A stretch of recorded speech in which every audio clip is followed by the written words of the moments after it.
की गहरे जंगल में उतर चुकी थी। हवा में अजीब सी ठंडक थी। पेड़ों के बीच हल्की सी धुंध तैर रही थी। चांद की रोशनी तूत कर जमीन पर पड़ रही थी, बिल्कुल सूनी सड़क पर। कहीं दूर से एक लकड़ी टूटने की आवाज आई, जैसे जंगल में कोई चला हो, पर दिखता कुछ नहीं। पेड़ों की परछाइयां हिल रही थी। हवा बहुत तेज थी। एक लम्हा को लगा जैसे कोई साया पास से गुजरा हो। जंगल का सन्नाटा आज कुछ ज्यादा ही भारी लग रहा था। चिरागोन की तरह जगमगते किते पतंगे भी चुप हो गए थे।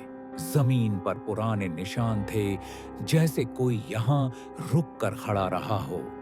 हवा में एक ठंडे लोहे की खुशबू थी, अजीब पर साफ। इस जंगल ने कुछ देखा था जो कोई बता नहीं सकता। एक पुरानी टेढ़ी मेढ़ी सड़क जंगल से बाहर निकाल रही थी। सड़क के दोनों तरफ बस पत्थर और सूखे पेड़। खतरनाक खामोशी, जैसे जिंदा चीजों ने गांव छोड़ दिया हो।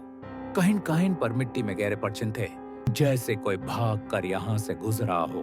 रात ज्यादा सन्नाटे वाली थी। सब कुछ अजीब लग रहा था। इस अंधेरी रात में एक लड़की अपने घर की तरफ जा रही थी। उसके कदमों की हल्की सी आहट सड़क पर गूंज रही थी। उसने पलट कर देखा, पर पीछे कोई नहीं था।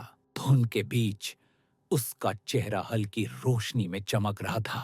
उससे लग रहा था जैसे कोई उसे देख रहा हो। लड़की ने कदम ठेस खाड़ दिए। दिल ठेस धड़क रहा था। रास्ता सन्ना था, पर उसके साए के पीछे एक और साया चल रहा था। एक पेड़ के पीछे एक छोटा सा बच्चा चुपकर सब देख रहा था। उसकी आंखों में डर था, पर वो खामोश था। वो लड़की को जाने देता रहा, बिना कुछ बोले। उसने हवा में कुछ अजीब महसूस किया, जैसे कोई और भी हो। बच्चा जानता था इस जंगल में कुछ घाटा था। अचानक धुंध घनी हो गई, सांसें रुक सी गई। धुंध के अंदर दो लंबे साए उभरने लगे। उनके चेहरे धुंधले, आंखें बुझी हुई लग रही थी, जैसे बुधा बुधी की आत्माएं जंगल में फिर रही हो। उनकी मौजूदगी का बोझ हवा को भारी कर रहा था। बच्चा उन्हें देखकर बेहोश होने को था, पर हिल नहीं पाया। लड़की को उनकी मौजूदगी का एहसास भी नहीं हुआ। साए धीरे धीरे लड़की के पीछे बढ़ने लगे। लड़की आखिर घर पहुंची।